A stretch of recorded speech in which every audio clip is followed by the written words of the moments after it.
friends. I am Vivian McPeak, and this is Hemp Present. If you have feedback or would like to suggest a guest or topic for Hemp Present, email me at hemppresent@gmail.com. Craig Swartz was born in Middleburg Heights, Ohio.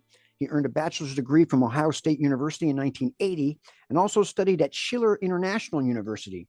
Swartz's career experience includes working as an international legal assistant, international legal advisor, restaurant owner, writer, factory worker, insurance agent, and realtor. He is running for election to Ohio House of Representatives to represent District 87. Welcome, Craig, to Cannabis Radio. Oh, thank you so much for having me, Vivian. Really excited to be here. Man, my pleasure. Are you on your way to the Democratic convention, or have you No, already I been there? just left Chicago. I've been working the convention as a vendor for the National Infrastructure Bank folks. And I've been there since Sunday. I just left the DNC Rural Council, but I did speak. I was hoping to speak in front of them, but they ran out of time. And so did I. So I had to get on the road back. But I did speak in front of the North Carolina delegation, and the news of the NIB was widely received. You know, before we get into my prepared questions, just quickly, I've been Go ahead. watching the convention, and I'm not sure I've ever been more inspired by this message of hope and joy that's being displayed. It's just beyond refreshing. I mean, it must be quite the experience for you. Oh, absolutely. The feeling is so palpable. Mainly, I've been working behind the scenes at the McCormick Place, where all the vendors are, and where we've been putting out our materials. But I've also, as I said before, just speaking in front of the delegations at the various hotels. So the past week, I've been just working these delegations, putting out our materials, educating the delegates about national infrastructure banking and public banking in general. Well, can you share why you decided to run for office in Ohio this year? What motivated you to throw your hat into the ring? Well, I ran for Congress 2 years ago, ran for state senate prior to that. I got back into politics because my wife was tired of me screaming at the TV and throwing stuff at the television. And she knows it was always my passion. I served on city council and ran for mayor, ran for state rep. But then when that crash took my business down, my wife and I had to reinvent ourselves. And so I became a FedEx truck driver, drove across the long haul, did all these different things, substitute teaching, insurance sales, everything you can imagine I was doing at one time. But it was teaching me all of these different values. All of the people that I was working with side by side, you see their pain, their hardships, and everything else. And that was a great education. And so when it was time for me to run again, I was very, very well prepared to speak for the people. Nice, nice. Well, let's dive into some nuts and bolts. You are an Yeah. advocate of public banking. What is public banking? How does that work? How's it different from the banks that we use every day? Okay. So let's start with state public banking before I get into the national level infrastructure banking that we want to propose. The state public bank, the only one in existence in this country, is the Bank of North Dakota that was began by farmers in 1912. Now, these guys weren't socialists or anything. They're just pragmatists, right? They were getting ripped off by out-of-state interests. And sound familiar? So Mm-hmm. it's like Wall Street of today. So what these guys, the Democratic Socialists from around the country, did go up to North Dakota and help that party win election with the promise of starting a public bank. So a state public bank operates with as a sole depository of all the income that a state is welcome to, which is your fees, taxes, any other kind of revenue. And then it can turn around and lend that money out at 10 times. That's fractional reserve lending. So 10 times the rate. So in, let's say 2023, North Dakota had a $5 billion, Bank of North Dakota had a $5 billion loan portfolio. Not too bad. That bank is responsible for most of that oil and gas explosion, the fracking for the last 20, 25 years. But they also provide low interest student loans. And the last thing is in '08, after that crash, that bank bailed out that state. The only state to come through unscathed was the Bank of North Dakota. They just simply borrowed from themselves.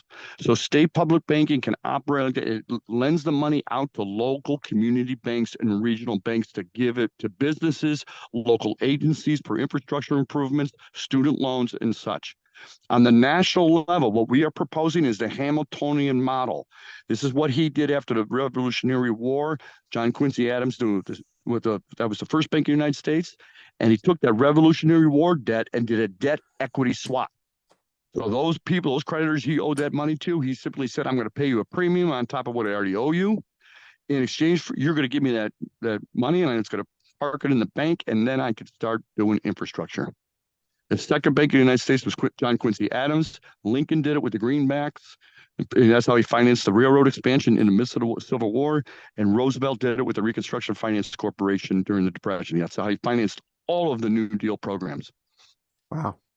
And we want to do the same thing, but we don't want to sunset it this time. They sunsetted the Reconstruction Finance Corporation, and it was in the early 50s when it was just starting to pay for all the roads. Well, there's dozens of public banks in multiple countries, including the Alberta Treasury branches in Canada, and the one that you referenced, the United States. And am I wrong? But weren't the post offices at one time? Yes, up until the early 60s, until the federal government and their wisdom decided to get out of that business. Postal banking is a real thing throughout most of the developed world. Why is it yet to catch on in the United States and get more attention? It's not a question of Vivian, not a question of catching on. We let it go. We let go institutions in this country that would have helped rural America tenfold, just with postal banking, and that's why we want to bring rural banking, because rural bank, for the rural, public banking for rural America, because it's transformative. You're talking about getting money into the farthest corners of rural America and helping entrepreneurs, families stay in their communities, be viable and contribute to their communities. We've been decimated for decades because of the neoliberalism that's been going on. We outsourced everything. So then you wonder why we can't build anything anymore. So public banking would probably be the fairest, most transparent way to inject that kind of capital into this country right now in this economy. No new taxes, no new debt. This operates outside the budget. Wow. Go ahead. Well, Joe Biden is really, I think, the first president in a long time that's kind of been stepping away from neoliberalism, and I think that Kamala Harris picking Tim Walz is kind of a sign that she wants to continue going that direction. I believe that. Yeah, and we only have 2 minutes before the next break. First break. Banking's a big issue with the emerging state legal cannabis industry. In your opinion, could public banking finance new investment in large-scale industrial hemp farms and like related downstream manufacturing industries? And if so, how? Okay, great question. And I've talked about this repeatedly when I was running for state senate and also Congress, and it's still true to this day. Large-scale public financing of this type, particularly through state public banking, all right, which would really be geared towards more, helping businesses. My dream is to have industrial hemp farms up and down with the western basin of the Maumee River, going all the way down to Grand St. Mary's. This is the western side of Ohio. It is also some of the most polluted land. Grand St. Mary's gets a lot of algae growth and everything else from the phosphorus runoff. Hemp, we know, removes toxins from the ground. My dream is to have industrial hemp farms up and down these tributaries and rivers, so we're cleaning up this whole area, and all the the Maumee River, which empties into Lake Erie, that would remove a tremendous amount of sludge that's going in there, and they wouldn't have to dredge as much. The other thing that hemp can do, what we can do for hemp, is you give those outlets, like you said, public financing with those entrepreneurs.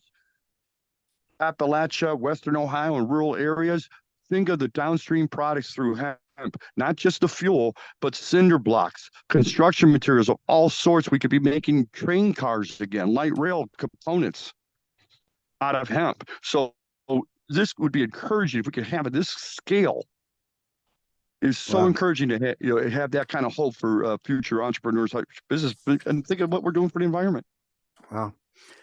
And hemp is the #1 natural remediator of soil, leaching out heavy metals, toxins, even radiation. They used it at Chernobyl. I know.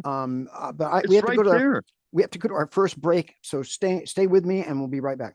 Time to roll out for the people that let us hemp present. Hang loose.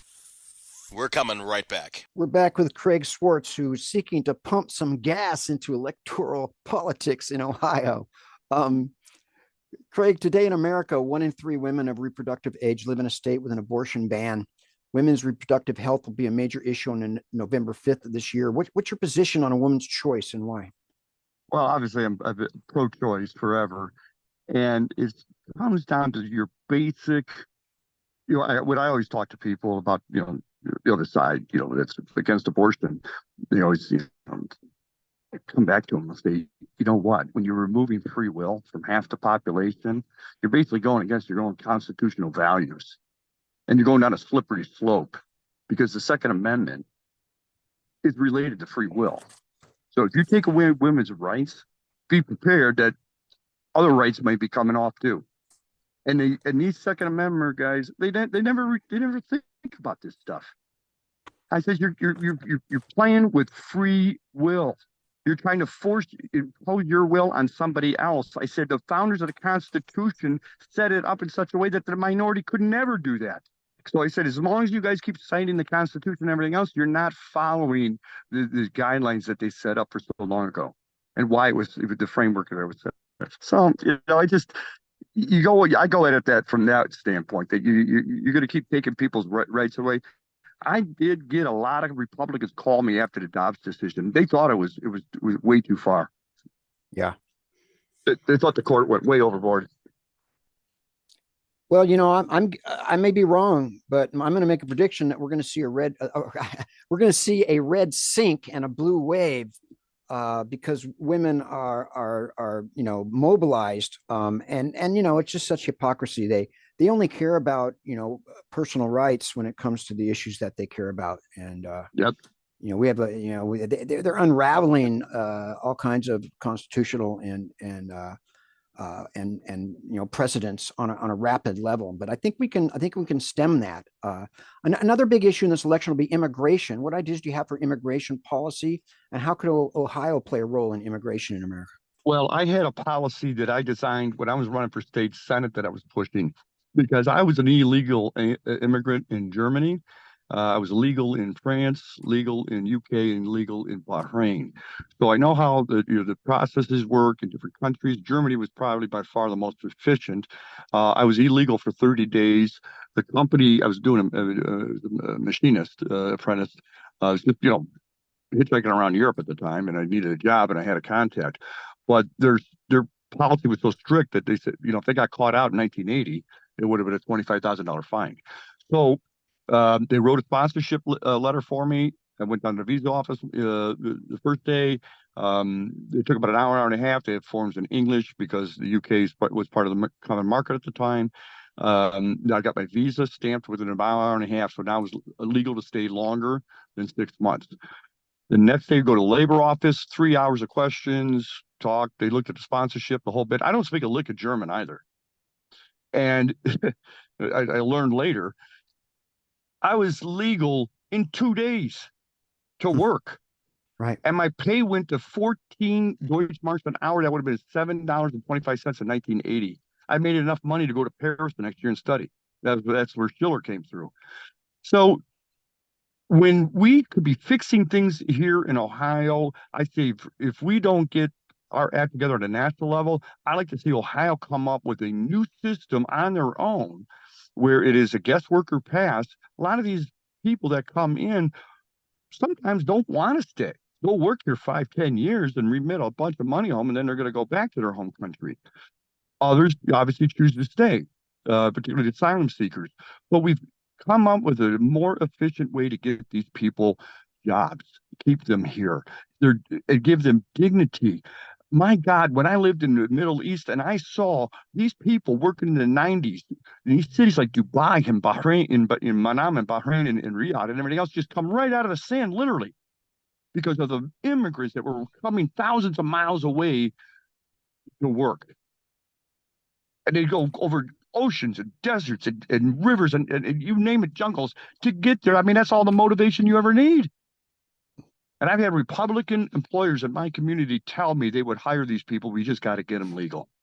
But the culture war, right? The race issues. I mean, we need these immigrants. They serve a purpose and they make our country stronger, I think. Craig, Republicans like to criticize Biden on energy policy, yet U.S. oil production has hit record levels during Biden's reign. At the same time, the world needs to transition away from petrochemical energy and towards green energy. What's your positions on energy policy? Well, I've always advocated for a basket of energy at this time. I'm not a pro fracker, but I do realize that Ohio does sit on a mountain of natural gas. Um, there's different ways we could do it. I'd like to see us keep extracting the gas for different purposes, though. We could be taking that natural gas. There are processes involved that get you to the blue and green and gray different types of hydrogen. And there's ways of processing that, but hydrogen is your ultimate goal if you're going to continue using that type of fuel. Um, I'm not opposed to nuclear usage, but we're still operating on an archaic model of some of these, giant nuclear reactors. And the other thing too is we've never had a national policy on dealing with the waste. So, Right. well, I do believe that having these new mini nuclear plants might be feasible, and I know there's less waste. I still like to see a national policy dealing with that. We've been kicking that can down the road for 50, 60 years. I do believe the corn ethanol, I'm totally against. That's why I'm pro hemp, because it's a cleaner burning grass fuel, more Yeah. efficient, and farmers can get 2 to 3 cuttings a year out of it. So I really push the hemp, and I like to see the hemp replace the corn totally. I'd be advocating for that kind of program. But, obviously I'm pushing for solar and wind or any other kind of renewable energy that we get. Oh, and get this, with the fracking, there's technology out there right now that we can reuse those old fracked wells for geothermal purposes. Mm. You could pump water down thousands of feet, running through all kinds of new channels, and you could probably throughout Appalachia re-energize a whole region. Yeah, yeah. The technology for energy friendly, for environmentally friendly energy policies has existed for a long time. We just need to break the stranglehold that the oil industry has, the political Yep, stranglehold, and get rid yep, of Citizens United and start investing in the future of our grandchildren and beyond. yep. It's crazy. Well, moving right along, our America's working families struggle to make ends meet with gougeflation fueled by corporate greed, which we are just talking about, squeezing everybody hard. Yet Republicans want to deliver even greater tax cuts to the billionaire class. Well, mom and pops, parents, and workers are struggling to keep a roof over their heads. What are your thoughts on tax policy, especially how it impacts Ohioans? Well, they're advocating for more tax cuts here in Ohio, and it's definitely the wrong thing because that's obviously just going to benefit the rich class. Um, I'm not in favor of that at all. If you're going to come up with some kind of tax-driven policy, you got to be thinking in other terms. For instance, the one thing they should be thinking about is coming up with sort of a educational tax. Either it's going to be in the form of a sales tax, added on sales tax, or some kind of statewide tax. And you've got to start reducing the property taxes. So Ohio has been unconstitutionally using property taxes to prop up its school systems for decades. And the Supreme Court told them 2 or 3 times, the Ohio Supreme Court, you got to stop it. So this new funding program they came up with it's half-ass. But the key right now, I think, is lowering property taxes as much as possible, giving tax relief in that form to a lot of middle class and senior citizens. That would help immensely, and then replace that tax, with something that is more equitable and fair, and it is obviously going to fund our schools. But no, we've been these guys, Republicans, have been told time and time and again to get off it, and they're not doing anything. They're Huh. talking about doing a sales tax, getting rid of the income tax entirely and going on a sales tax. Now, mind you, the voucher system, which costs us $1 billion this year, is coming out of the general fund. So if you cut the income tax and the general fund is based mostly on sales tax revenue, That means that the poor people are paying for the rich families to send their rich kids to rich schools. Well, that sounds like something that would make them very happy. I Yeah. gotta go to another break or come back with Craig Swartz. Time to roll out for the people that let us hemp present. Hang loose. We're coming right back. And we're back for the last segment with Craig Swartz. Craig, Joseph Biden has been arguably the most pro-union president since LBJ, maybe FDR. What issues or ideas are important to you regarding labor in the state of Ohio, and why should workers give you their vote? Well, workers should give you the vote because we're the ones standing up for them. I tell you right now, the unions, when I speak to unions, when I ran for Congress, ran for state Senate, and even when I'm running for state house right now, when I speak in front of unions, I always do my litmus test with them. I say, if I ask you guys to close your eyes and raise your right arm, the right hand is to who voted Republican the last two cycles, I guarantee I get everybody in this room voting, saying that. And they're caught out, and we know that we've lost I said that's on us. We lost your trust. We lost your vote because the Democratic Party went outsourcing. Right? We traded away our manufacturing. We walked away from the farmers. We walked away from the teachers. Really walked away from the teachers. Walked away from all these people in rural America. And so it's no surprise that 20, 30 years later, they are pissed off, angry. And when the charlatan comes along and a former Trump, they follow him.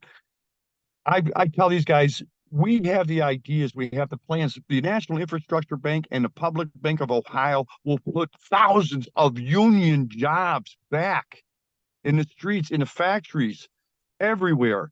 We're talking living wages. And what I try to remind folks is that all of these small towns in Ohio and scattered throughout the Rust Belt, and I hate using the Rust Belt, but the Midwest, let's call it, were once union shops. And you had machinists, and you had all plumbers and steel workers. You had everything all over the rural America. And when those union jobs shrunk, and when I moved to Wyandotte, I had a union shop that I was catering to, Tower Automotive, tier one automotive supplier. When they went down in the crash in 07, 08, I lost $5,000 a month in revenue. The ties that I tell people, the ties that used to bind all of your communities were based on people earning living wages. Yeah. And Ohio used to be a swing state, right? Yeah. And we used to be a swing state. That's right. We were probably about 55-45. And but now we're 75-25. Wow. And we're barely getting into the 30s in rural counties. But that's because we've walked away from them for so long that they have forgotten in some respects the values that we shared with Republicans. There's a lot of common values that we have. And when you cut through the Fox noise and you're talking to them, you're like, okay, I see what you're saying. So we have the ideas, we have the plans, we have the policy. Yeah, I was just to say I'm sorry. The Democratic policies, they poll individually really high with Americans. It's this division has people, confused. Yes. We're running out of time, Scott. We have Craig. We have only about a minute and a half or 2 minutes left. What final thoughts would you like to share with us? And how can people listening today support your campaign and learn more about your positions? Go to swartzforohio.com. And you're going to see I have detailed positions on so many of the issues, much more than what we were talking. Obviously, we talked about just in a short time frame. But go to swartzforohio.com. Please support me. I need all the help I can get. Local candidates like myself across the country, we need the help. Don't worry about the presidential ticket. Don't even worry about your U.S. Senate ticket. I tell people, don't give to Sheriff Brown. He's got all the money in the world. You got to give to us poor suckers, because we're carrying a bigger load. We're trying to get that Democratic message out in really red areas. We are tiny blue dots in a sea of red. We're lone voices, and we need all the money we can get. I'm trying to save up enough money where I can get 2 to 3 mailers out prior to November. And if I can get 3 mailers out, I might have an outside chance of beating this guy. Well, we need to stop the MAGA I'll just say it, proto-fascism that I see happening. Now, those are my words. I'm not yours. Yep. Because right in there. These people are trying to dismantle democracy and they've been laying the groundwork for quite a while. And Yeah. You know, they made the mistake of letting Project 2025 out, and now I think that the cat's out of the bag, and they can't put it back. They can't put that genie, that oppressive, draconian genie back in the bottle. And well, Craig Swartz, running for Democratic Congressional District 87 in Ohio. Good luck, my brother. Thank you so much for being on my show. I know you're traveling. You're even pumping gas on the brake, man. So you're a real trooper, my brother. So you stay strong, man, and good luck. Thank you so much, Vivian. You bet. That concludes this installment of Hammerson on Cannabis Radio. When it comes to prohibition, you've got the right not to remain silent. Activism requires a voice to find your voice to speak up for justice, because resistance is fertile, and vote. The Hammerson intro music, 7 Mile Beach by Joanne Rand, and the outro music is Take Back the Plant by Stickerbush. See you next time. Stay strong. Marijuana!